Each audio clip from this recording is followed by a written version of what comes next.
যেভাবে ভিসা ছাড়াই যাওয়া যাবে সৌদি আরব, জানালেন রাষ্ট্রদূত। বাংলাদেশে নিযুক্ত সৌদি আরবের রাষ্ট্রদূত ঈসা বিন ইউসুফ আল দোহাইলান বলেছেন, ট্রানজিট থাকলে সৌদি আরবে 96 ঘন্টায় অবস্থান ও পর্যটন স্পট ঘুরতে পারবেন বাংলাদেশিরা।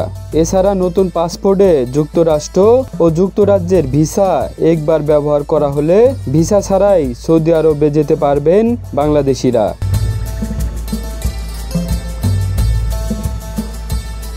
জামালপুরের ইসলামপুরে এক অডিটোরিয়ামে এক আলোচনা সভায় যোগ দিয়ে বিশেষ অতিথি বক্তব্যে তিনি এসব কথা বলেন।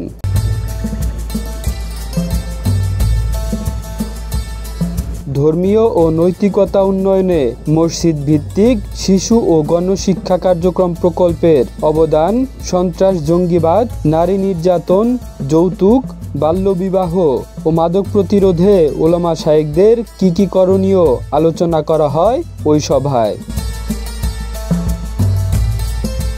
এতে ঈসা বিন ইউসুফ আল দোহাইলান বলেন, বাংলাদেশ ও সৌদি আরবের সম্পর্ক অনন্য, শুধু শ্রম বাজার বা হজ ও উমরার জন্যই নয়, বিনিয়োগ, সংস্কৃতি, খেলাধুলা ও নিরাপত্তার জন্য দুই দেশের সম্পর্ক গভীর। সৌদিতে থাকা বাংলাদেশিরা বছরে 5 বিলিয়ন US ডলার বিদেশ থেকে রেমিটেন্স পাঠান। হুন্ডিতে এর পরিমাণ দাঁড়ায় দ্বিগুণ। সৌদি রাষ্ট্রদূত বলেন, ঢাকায় অবস্থিত সৌদি আরব দূতাবাস প্রতিদিন 5 থেকে 7 হাজার ভিসা প্রসেসিং করছে। তবে সৌদি সরকার দক্ষ প্রশিক্ষিত শ্রমিকদের দিকে নজর দিচ্ছে। এ সময় প্রধান অতিথির বক্তব্যে ধর্মমন্ত্রী ফরিদুল হক খান দুলাল বলেন, সৌদি আরব আমাদের প্রধান শ্রম বাজার। আমাদের সর্বোচ্চ রেমিট্যান্স আসে সৌদি আরব থেকে।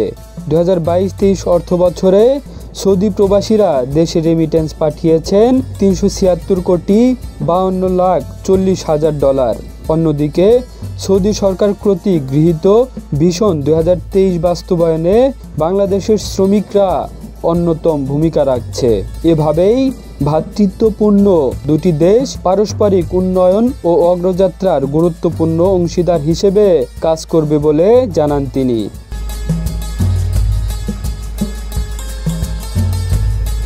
ইসলামিক ফাউন্ডেশনে আয়োজিত আলোচনা সভায় দেশের বিভিন্ন প্রান্ত থেকে 2 শতাধিক আলেম এই অনুষ্ঠানে অংশগ্রহণ করেন।